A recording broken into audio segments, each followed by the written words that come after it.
Hello, my name is Jon Witt, and this is a chair yoga class. It's just 20 minutes. You just need a comfortable seat. Could be any kind of chair. You could have something to support your feet if you're on a higher seat. Like if I had yoga blocks underneath my feet, then I'd be more supported with the feet. It's actually nice for the knees if the legs were dangling, if you did have something going on with your knees. At some point I'll make a short video on that in terms of traction in the knees. So I'm just going to start. You don't have to hold everything that I'm going to hold as long, and if you want to hold something longer, you could certainly do that. It's just going to be short, kind of moving, going through the whole entire body. So I'm going to start with just moving at the edge of the chair so that I'm more neutral. So if you bring the weight forward, you're an extension. If you bring the weight back, you're more in a posterior tilt. So just kind of getting neutral, I think, is a good place of getting started. I'm just going to be moving my shoulders back in space. So just circling the shoulders back. And then as I'm circling the arms, there might be some clicking or popping that's happening within the shoulder. It's okay. If it doesn't hurt you, perfectly okay to be moving the arms like we are. So as you're moving in a rotation, just see what it's like to move a little bit slower. And then in moving the arms a little bit slower, maybe that's a better pace. If you liked the pace that you were going at, faster, right, we could move the arms as such. So I'm just going to bring my hands or my arms back down, but I'm going to turn my head over my right shoulder. And when you're turning your head, what you could do is you could just let it relax a little bit so you're not turning at the full range of motion. And then you can actually see if turning the head more or less is actually better for yourself. So whether it's this type of yoga or any kind of yoga, you really want to understand why you're using more effort or why you would not be. So I'm going to turn the head forward and then just turn the head over the left shoulder. And then as I'm turning the head, right, again, I could just turn it a little bit less. And I can realize if I do actually need to, turn the head more for myself. So try to lift up more through the torso as you're just simply turning the head here. And then I'm going to turn the head forward. So now I'm going to look up. And when I look up, I'm not lifting my head as high as I can. I'm just lifting my head enough so that I feel some exposure in my throat and I feel some extension in my upper body. So at any point, you could just look forward, right? But I'm going to look up again just for a few more seconds. Notice if it's better for you to turn your head slightly to the right or slightly to the left. Turning one direction might actually be more beneficial for you. So then I'm just going to bring the head back neutral. So we were rotating the arms back in space. Now we're going to rotate them forward. So I'm rotating forward now. So then as I'm moving my arms and just moving them up towards the ears. Really simple, right? But if you haven't done this in a while, you'll notice yourself getting quite warm, and it's for circulation, right? It's producing more circulation in the body. But then again, maybe move at a slower pace, just moving the arms a little bit more slower. You can realize how much to move the arms. And moving slower, you might actually see like one arm is actually moving better than the other. Nothing to be concerned with. And then I'm just going to bring the arms just back down. So now, rather than turning the head, I'm going to turn the whole entire torso. So I'm going to have my hand in my chin. So it's just keeping my chin in line with my sternum. And then I'm just turning my body to the right. And just try to look straight forward rather than turning the eyes. And rather than turning more, try to lift up more and more through the upper body. And then if you do want to turn, slightly more, you can start to use the eyes. Try not to use the arm. You may habitually use the arm because that's how you typically do your yoga. But I'm just trying to get stronger through the upper body and in twisting to the right. Take one more deep breath here.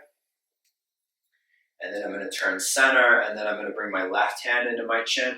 So I'm just turning my head in the same alignment as my torso. And it wouldn't be wrong if you were turning your head, but just in turning the torso, you'll actually see how much you can twist and turn, how much you can rotate without using the arm. So in some senses, you're not really twisting as much, but in my opinion, you're really twisting more because it's more specific into the thoracic. And then I'm just going to turn center and then just neutral. So I'm going to take my arms into a cactus position, and I'm just going to open and close the hands. So just an opening and closing the hands, right, just again for some circulation. And then I'm going to keep the hands open, but I'm going to take the arms straight up overhead, and I'm going to try to get the shoulders up towards the ears. So let's say you can't take your arms all the way up. You could just keep the arms like in this position the whole time. But just for a few seconds, I'm trying to get the shoulders to lift up. And then I'm going to take the arms back down. One more time, I'm going to take them up. So most likely having the palms facing one another is going to be a little bit easier on the shoulder. So there's a number of shoulder ailments that might hinder you from taking the arms up overhead. Most likely having more external rotation is going to feel better within the shoulder for you. So you can take the arms back to cactus, and you can bring the arms all the way back down. So I'm going to do some extensions. So just to better see how I'm extending is I'm going to sit at the edge of the chair. You don't have to sit like this, but just so that you can see how my back is. I'm going to have my hands on my knees, on my thighs. I'm just going to come forward enough where I actually feel a little bit of a stretch, and I feel my back is an extension. And then I'm going to lift myself up into an upright position. So if you have anything going on in your back, maybe it's better to just hold the static position. But I'm going to come forward again, and maybe I'm coming a little bit more forward over my legs. Not that you have to come as far forward as I am, but then I'm lifting myself back up into extension, and then I'm going to come forward, and then maybe I'm over my thighs, maybe I'm directly on my legs. Right? Lower isn't necessarily better. It's just depending on what type of range you're going for. But I'm here and I'm trying to extend up and away from my hips. And then I'm going to lift myself back up into an upright position, something neutral. And then I'm going to sit so that I'm going to do a little bit of a side bend. So I'm I could sit any direction, but I'm going to take my upper body to the right, and I'm going to lift through the left side of my body. So like I did with the turning of the head, I could certainly get lower, but maybe being up higher is actually a little bit better. I'm gonna actually hold on to my pant leg on my left side, and that's gonna add a little bit more of a stretch through my left side. So I'm resting my arm on my rib cage so that I can actually try to turn towards the ceiling. So I could lean back towards the wall that's behind me, but you don't have to be in a perfect line. So just take a couple deep breaths. Again, if it was uncomfortable, I could always come up a little bit more. I don't have to necessarily get lower. But then I'm going to lift myself up, and then as I lift up, I'm going to take a couple deep breaths just in sitting. I'm going to move over to the left side, and then as I move over to the left, I'm going to hold on to my pant leg or my chair, right? You could hold on to anything. And then my right hand and right arm is on my right rib cage, and then I'm just turning away from the floor, right? It wouldn't be wrong to be kind of rounded here, but typically for people that have back pain or need more extension in their life, is that I'm turning towards the ceiling, right? If I was going for more range, I may actually apply it a little bit differently than I am here. So I'm lifting through the torso. My left side's getting stronger, and my right side is getting more exposure. It's getting more spacious. And then I'm going to lift myself back up into an upright position. So then as I'm upright, I'm just going to be working on extension, just again so that you can see a little bit better, is that I'm going to try to lift myself up away from my pelvis, but then I can let it relax. Not so much like a cat-cow, like if you're familiar with cat-cow, but I'm extending, I'm lifting, and then I'm just going to let that relax a little bit.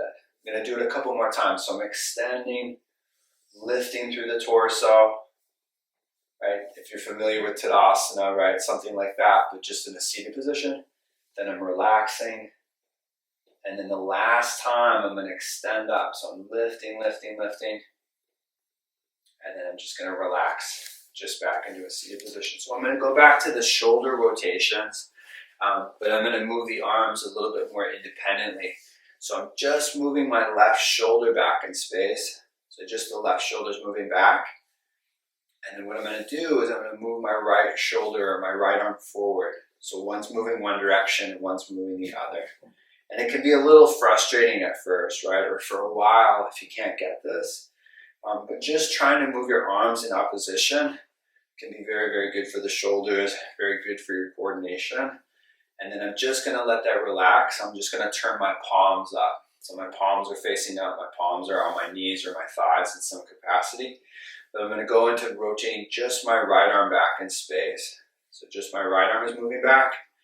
And then I'm going to move my left shoulder forward. So just moving it forward, right?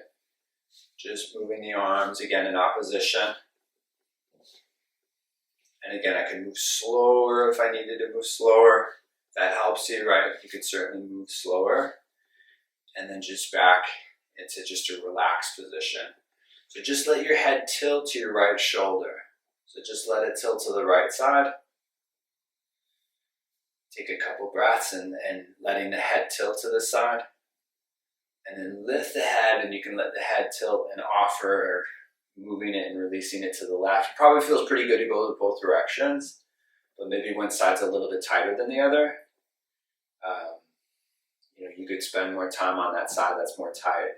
I'm just going to lift it up again and then move it to the right side. Just to the right. Then back up and then moving it to the left.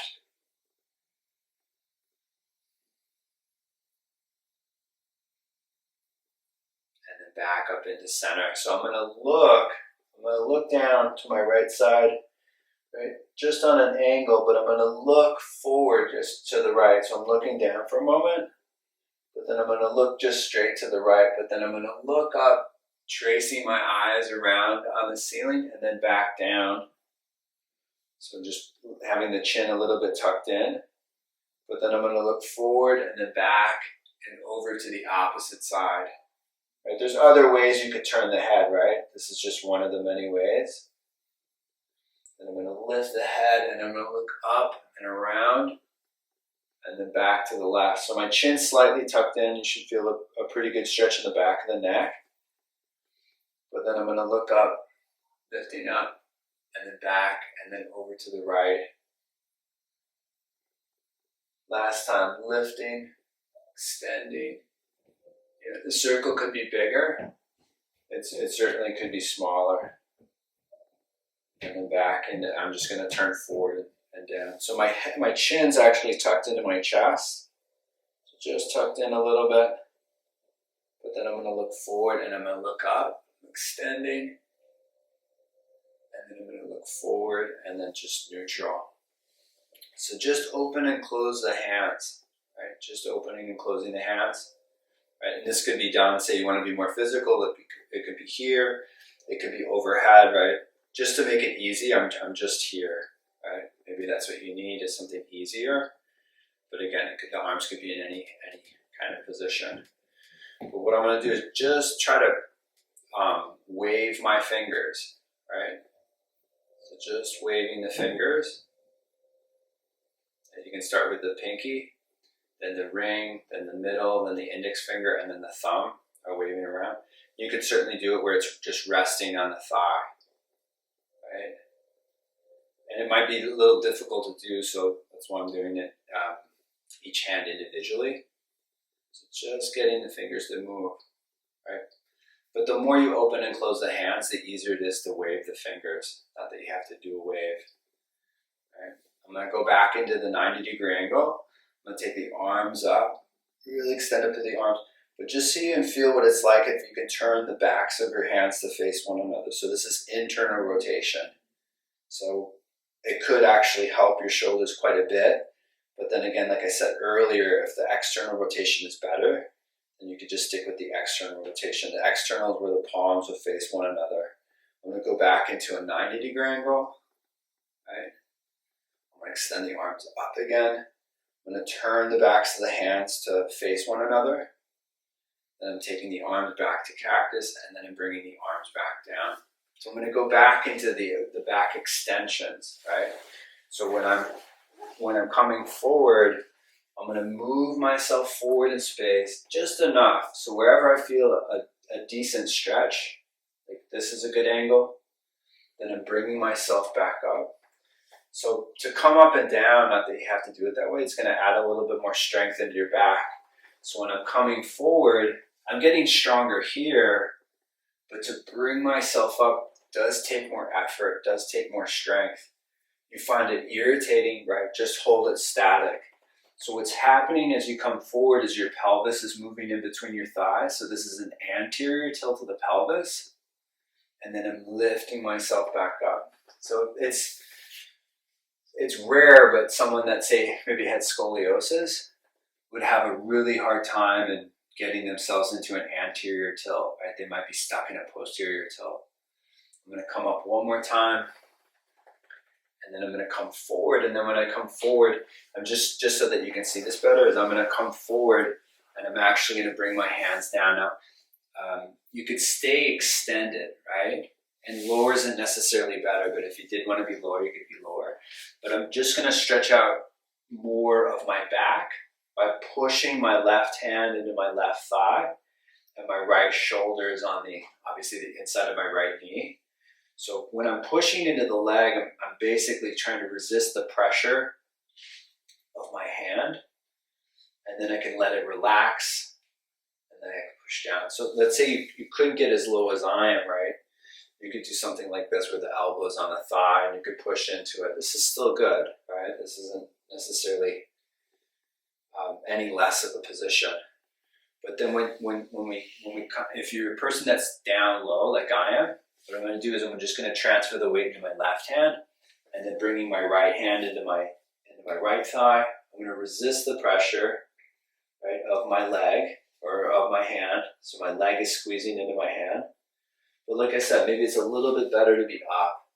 So try different angles. Whether you feel good or not, you should change the way that you do your practice so that you really know what's actually better and that you don't wear anything out. Like if I always did the same position because it was always the best position, the potential of getting irritated or having a repetitively stressed injury can occur, right? If I'm turning away from my left leg, I could, if it was negative in the elbow, right, my elbow's bent, and then I'm not hyperextending my arm. So I'm gonna come forward and down. Now I could round my back, right? If I'm a person that doesn't have osteoporosis or a person that has osteopenia, right, I could be rounding. You're gonna round your back, and then in rounding your back, you could extend to come up, but I'm gonna slowly roll myself up into a seated position if I can. So that as I come up, my head will come up last, and then as I'm up, I'll just take a couple deep breaths in, letting the blood come back down into the upper body and torso. So what we'll go back into is twisting again. So I'm just gonna have my hand at my chin, and then I'm gonna rotate through the torso. Again, you could turn the head or you could turn more through the upper body, but I'm trying not to use my arm. I'm just trying to use the strength of my upper body to twist, and just see how much strain you put in the eyes, how much strain you put into the torso. And like I said earlier, maybe twisting less is actually more productive and healthier for you than just going into a deeper twist for yourself. So then I'm going to turn center and then take the left hand to the chin, and then elevating through the upper body. And then as I'm elevating and lifting, I'm twisting to the left. So then as I twist to the left, like I said on the other side, I could be turning the eyes, I could be turning the head, but if it's a habit of yours, you can do it different ways, and it just adds a little bit more skill in terms of twisting as opposed to always guiding yourself from your eyes or from your head. So then I'm just going to turn back into the middle. So what you'll do is, one last thing, and because we haven't really covered the feet too much or your hips, I'm going to have my legs forward, but I'm going to elevate just the front of my feet. So just the tops of my feet are lifting up off the floor if I can. And for some of you, it might not happen yet. And if you find it irritating which it could be the case for some people, is that you could just hold a static hold, like I'm elevating my feet and I'm not lowering. And then, you could repeatedly do this throughout the day. So if you're a person that does do a lot of sitting, you don't have to sit in the strong chair that you're sitting in. You could do it in any kind of seat, and the sequence could be much shorter. So you could just do 2-3 minutes of what we've done, and that could be done throughout the day that you're repeating this. So I'm just elevating and lowering. I like timing myself in practice as opposed to always counting, because then you can really focus more on the exercise as opposed to getting to a number. And if you don't like to time yourself or you don't want to count, you don't have to. A good time to stop is just, not that you couldn't go to failure. You certainly could, because this is so low impact, right? I probably did about maybe 20 here. I'm just going to hold the top position, and then I'm going to slowly lower the feet down. But those are really, really good. So if you're a person that's still walking, these are good for anyone. And you can do them standing as well. There's a lot of great ways to do that last exercise. But if you notice yourself tripping, it's usually that the foot doesn't dorsiflex enough and then you drag the toe, right? But I'm going to take my right leg over my left. So I'm sitting at the edge of the chair. This will be one of the last things that we do is I'm going to cross my right leg over my left if I can. And then I'm going to pull that knee, the right knee towards the left shoulder. And then I'm elevating through the torso. So I'm just going to let it relax a little bit. And then I'm going to pull it back so that the knee is moving again to the shoulder. And then I'm going to let it relax. And then I'm going to pull it up. But this time I'm going to pull it a little bit more on a lower diagonal. So think of like that you're moving it more towards the hip. And they're both correct. It's just one angle might be better for you. So just take a couple deep breaths. Again, you could relax. You could pull it in. Someone that's really tight, it's great to stimulate and pull and stretch on the hip. But then there's times that what you can do is you can let it relax. So I'm going to let it relax one more time, and then I'm going to pull it up. Now think of doing this with not so much of your arms. So you can still get stronger in the inner thigh. I am keeping my leg up to some degree with my hands, but I'm trying to keep the leg up, and then I'm just going to let it relax, and I'm going to bring the right leg down. So with the right leg down, I'm taking the left leg over the right. I could hold the shin, I could hold the thigh. Just see if it's irritating in the knee, right? You might want to pull in a different place, or hold the leg in a different place because of your knee. But I'm pulling it up into my right shoulder. And you'll see very well that it's probably a nice stretch on both sides for you, but maybe one side's actually tighter. I would take note of that, because that can affect a number of the ways that you move, right? So I'm letting it relax, and then I'm pulling it towards the right shoulder. I'm letting it relax. And then this time I'm going to pull, but I'm guiding it towards my right hip rather than my left. Got to watch out for the bottom leg. You might see that it's drifting in. And then I'm going to try to keep the leg up, but I'm actually trying to use more of the strength on my hip to bring it towards my upper body on my right side. Not that you have to do that, but it's just, this is more active. Pulling with your arms is more passive, and you probably need both, but I would use both. So I'm going to bring my left leg down, and then I'm just in the seated position.